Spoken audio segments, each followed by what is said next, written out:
Jugra adalah sebuah perkampungan dalam daerah Kuala Langat. Asal-usul nama daerah Kuala Langat adalah daripada orang dulu di mana jika ingin menamakan sesuatu tempat ia berdasarkan dari nama binatang, pokok atau perkara istimewa di persekitaran kampung itu.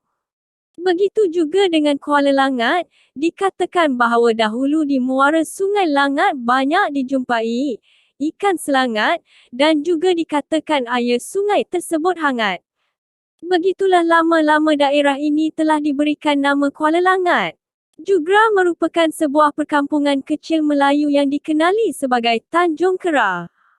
Dikatakan penemuan nama Jugra adalah sebab sekumpulan orang asli di mana tok batinnya dipanggil sebagai Juru Kera yang bermaksud ketua. Jika penduduk kawasan itu mempunyai masalah untuk dibincangkan, mereka akan berbicara dengan Juru Kera. Oleh itu, nama Juru Kera ini lama-kelamaan telah menjadi Jugra. Di Jugra ini terdapat beberapa kampung, antaranya adalah Kelanang, Kampung Kodo dan Kampung Sungai Arab.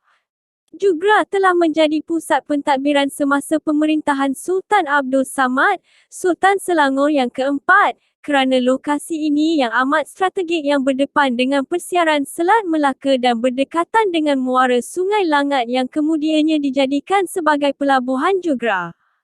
Ia menjadi tumpuan pedagang yang datang berlabuh dan laluan angkutan hasil biji timah bagi tujuan perdagangan.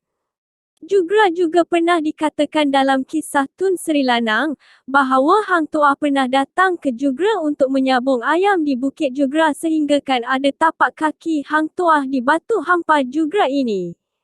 Berkaitan perkara menarik di Bukit Jugra ini, salah satunya adalah Muzium In-Situ Jugra ini yang dikenali sebagai Balai Polis Lama atau Rumah Pasung. Di samping itu, Bukit Jugra mempunyai rumah api dengan ketinggian 146 meter yang menjadi penanda arah bagi kapal yang berlabuh sebab Jugra adalah sebuah pusat pelabuhan. Oleh itu, kapal yang ingin melalui sungai akan mengikut kepada rumah api sebagai penanda arah. Tambahan pula, di Bukit Jugra ini juga terdapat banyak rumah-rumah pembesar istana, kerabat diraja dan juga rumah residen Inggeris dahulu di atas Bukit Jugra.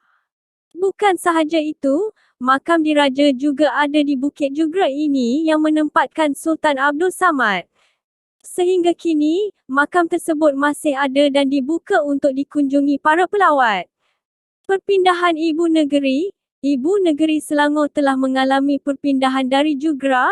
Ia bermula dari Bukit Melawati di mana dari Bukit Melawati berpindah ke Bukit Jugra dan ke Klang. Ini adalah rentetan daripada perpindahan pusat pentadbiran negeri. Sultan Selangor bermula di Bukit Melawati dan berlaku pergolakan di situ, di mana baginda seterusnya mencari satu lokasi atau penempatan baru. Sebab utama perpindahan adalah kemungkinan tempat lama tidak selamat lagi kerana peperangan. Oleh itu, baginda memilih Bukit Jugra sebagai lokasi baru. Daripada Jugra dipindah ke Bandar Temasyak Istana Bandar, tetapi kemungkinan tempat itu tidak besar. Oleh itu, dipindah ke Klang sebab masa itu Istana Mahkota pun telah dibuka.